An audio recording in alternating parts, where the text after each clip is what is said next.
Jesús y las personas muy importantes.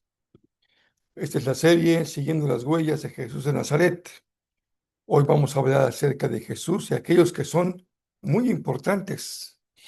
El texto es Mateo 18, 1 al 5 e Isaías 11, 6.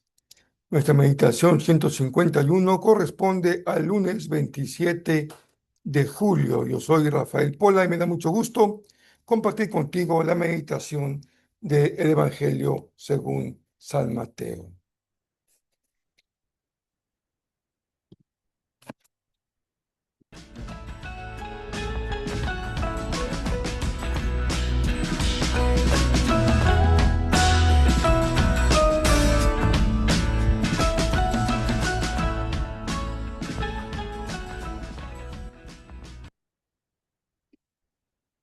Estamos ya en estos días finales del mes de julio, casi terminando el mes, y no queremos olvidarnos de orar y de apoyar a quienes están sufriendo todavía, y lo será por mucho tiempo, lamentablemente, las consecuencias del temblor terrible que hubo en Venezuela.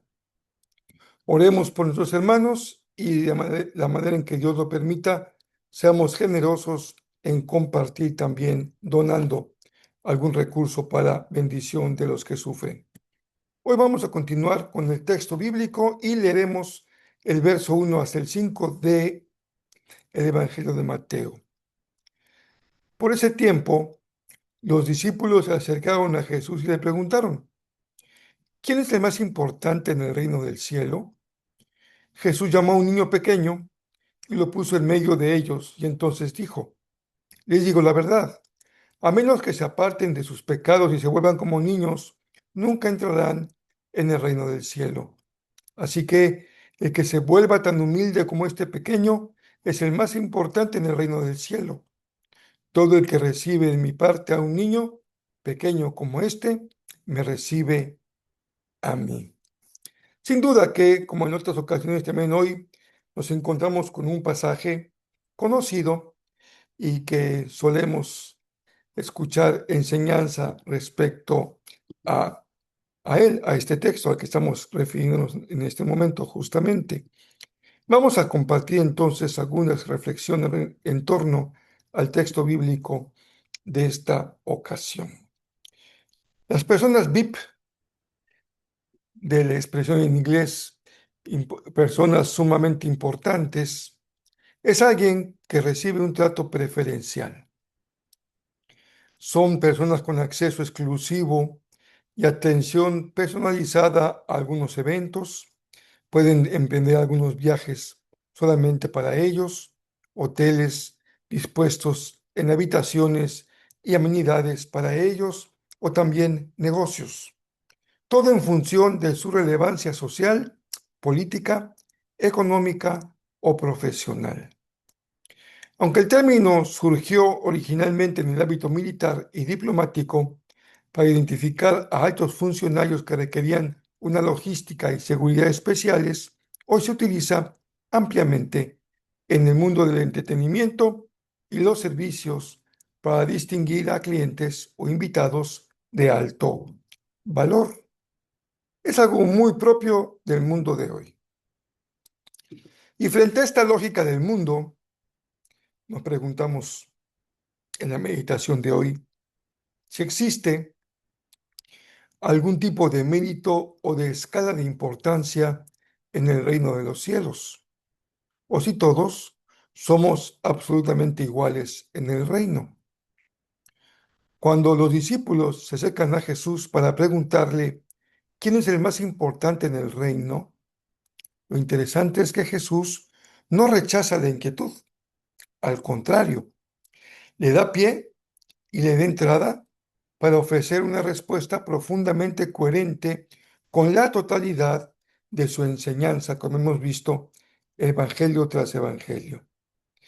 En el reino de Dios, pongamos atención hoy sobre esta enseñanza, sí hay un principio de grandeza, y esa cualidad que hace a un discípulo verdaderamente importante en el reino es la humildad. Para ilustrarlo, Jesús coloca a un niño en medio de ellos.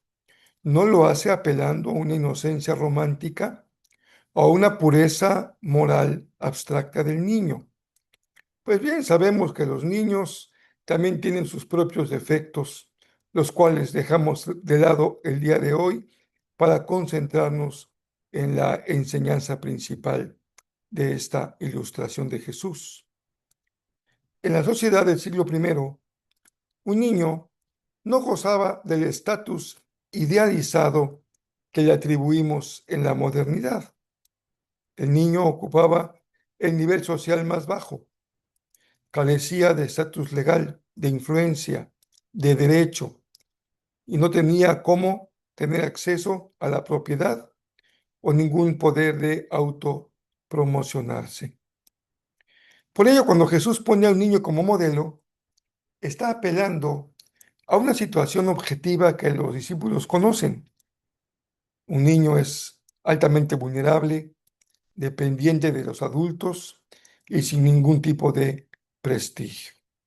Podríamos decir, aunque suene muy feo, en algunas ocasiones así se ha expresado gente que no ha podido comprender el cambio de valor que tienen ahora los niños, es que resultan un estorbo, una molestia.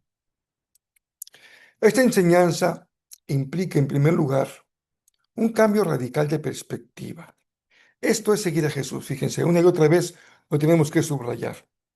Un giro también radical de dirección en la vida que rompe de manera clara y definitiva con la búsqueda de un estatus, de un rango, de un protagonismo o de una posibilidad de dominación.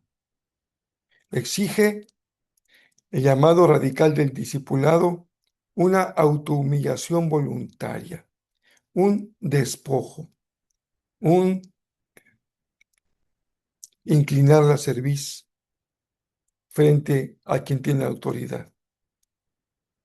No consiste, sin embargo, esta actitud del discípulo en un sentimiento de inferioridad, no porque no valga, ni una falta de autoestima, no porque se le dé valor a sí mismo, sino en la renuncia deliberada a usar la posición o el poder para el beneficio propio. Y hay quienes, subiéndose a un tabique, se marean y pierden la dimensión de la realidad.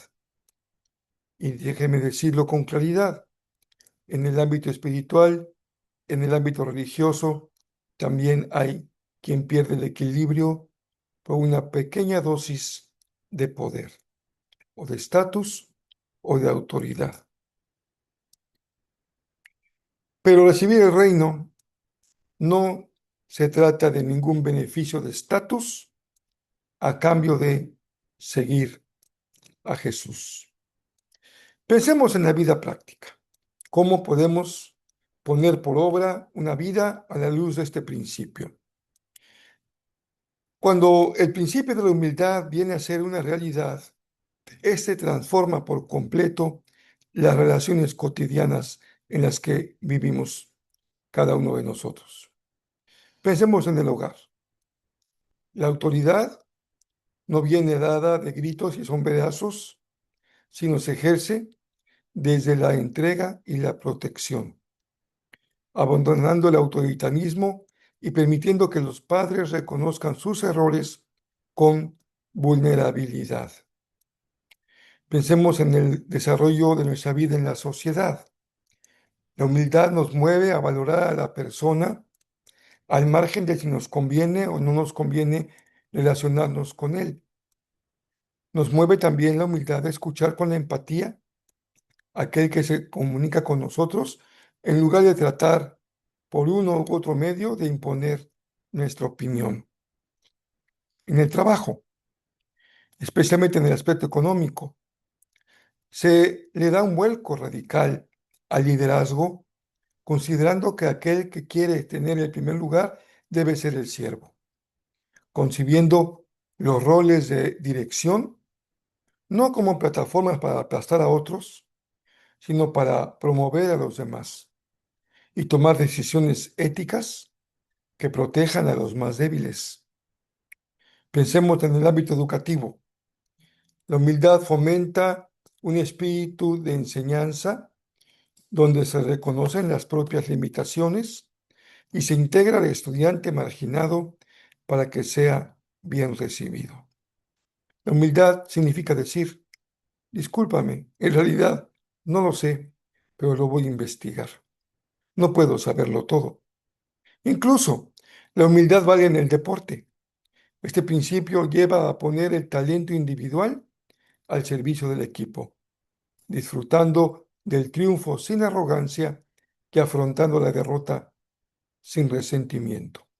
Creo que la opinión de los eruditos en el fútbol coincidió. España fue un gran campeón, un gran equipo, porque fue un equipo.